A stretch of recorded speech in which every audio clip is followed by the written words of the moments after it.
और तुमको वोट देने की कोई जरूरत नहीं है, और तुमको वोट देने की कोई जरूरत नहीं है, और तुमको वोट देने की कोई जरूरत नहीं है। राजसमंद जिसके नाम में ही राज छिपा हो, वहां की नीति कैसी होगी इसे जानना बहुत जरूरी है।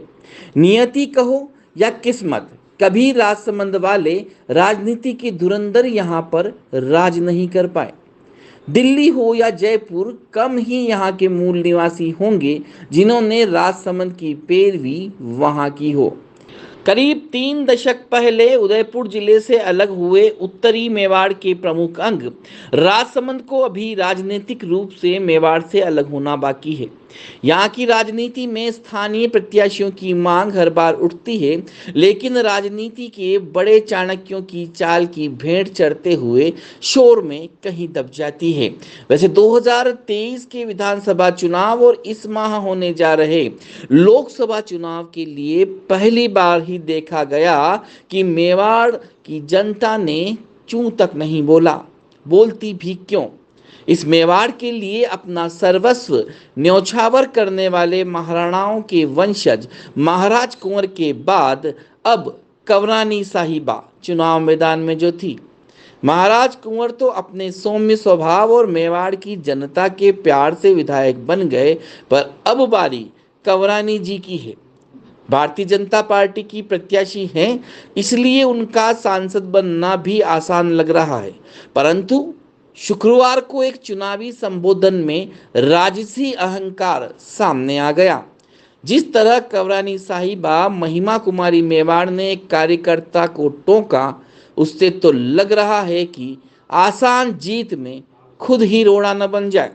दरअसल कुछ कार्यकर्ताओं को संबोधित करते समय किसी कार्यकर्ता द्वारा बैठे बैठे उनके बाहरी होने की बात कहने पर महिमा कुमारी भड़क उठी और उसे मुंह पर ही बोल दिया कि आप वोट मत देना, आपके वोट की कोई जरूरत नहीं है। इतना ही नहीं, पुनः उसका नाम पूछा और फिर वापस बोला कि आप वोट मत देना, कोई जबरदस्ती नहीं है। देखते ही देखते बात आग की तरफ फैल गई और प्रदेश की मीडिया में भी चर्चा का विषय बन गई। लोग नसीहत देने लगे कि यह लोकतंत्र है, राजतंत्र नहीं। महिमा जी, ऐसे कैसे काम चलेगा? अभी से ये हालात है तो चुनाव जीतने के बाद कार्यकर्ताओं के साथ कैसा बर्ताव रहेगा? कंवरानी सा, राजमहल तो आपने छोड़ दिया, महाराणा प्रताप की तरह जंगलों में भी आपने भोजन करना शुरू कर दिया, लेकिन यह राजतंत्र नहीं है। राजा के एक आदेश से प्रजा वह सब करे जो राजा चाहे, बल्कि यहाँ तो जनता को अपना नेतृत्व चुनने का अधिकार दिया गया है।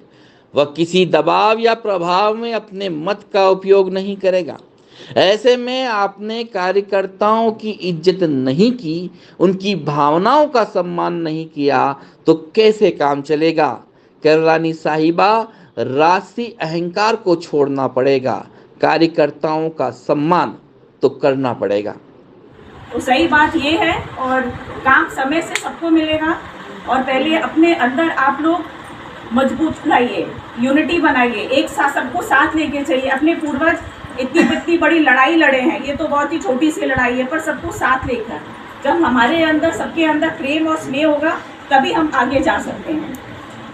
और अगर आपको कहीं कुछ ऐसा लगता है तो आपको वोट देने की ज़रूरत नहीं है, क्योंकि आपको सत्य की, यहाँ मंदिर है और मंदिर के सामने हमारा पूर्वज हर सब कोई सत्य के लिए खड़े हुए, और हम निस्वार्थ में, तो हम घर में क्यों घूमने जाएं हर जगह। आज हमारे कार्यकर्ता थे, पूरी नाथद्वारा की जनता, राजसमंद की जनता, सब मेरे पीछे यही बोला, आप खड़े होइए, आप हमारे लिए अच्छा करेंगे। तो अगर किसी को भी लगता है, जैसे महाराज कुमार साहब ने कहा है कि हम लोग गलत हैं, तो आपको वोट देने की जरूरत नहीं है। अगर आपको लगे, मैंने पहले भी बोला था कि एक एक वोट सत्य का होगा, मैं आपके लिए बोल रही हूँ, एक एक वोट आपके लिए बोल रही हूँ। अगर आपको लगे ये सत्य है तो डालो, क्योंकि ये डेमोक्रेसी है, आपको कोई जबरदस्ती नहीं कर रहा है। और हमारे लिए, सबके लिए प्रेम है, क्योंकि जैसे हमारे पूर्वज 3600 कौम को साथ लेके कर चलते थे और 1400 साल तक ये प्रेम चला है। अगर हमारे अंदर प्रेम नहीं होता तो ये प्रेम अभी तक नहीं चलता। तो हमारा कोई ये नहीं है कि हम कहीं महल में रह रहे, कहीं हमारा भी जीवन संघर्ष से पूर्ण है। तो अगर आपको जो सही लगे वही करिए, कोई जबरदस्ती नहीं है।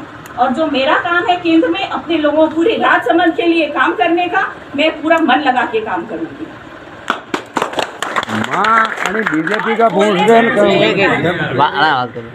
लड़ाई झगड़ा कर भाग गया। एक मिनट नहीं, उसको बोलने दो जो बोलना है, और तुमको वोट देने की कोई जरूरत नहीं है। क्या नाम है इसका? आपको वोट देने की जरूरत नहीं है। नहीं, बोलना पड़ता है, जहाँ गलत है वहाँ बोलना पड़ता है। और अगर प्रधानमंत्री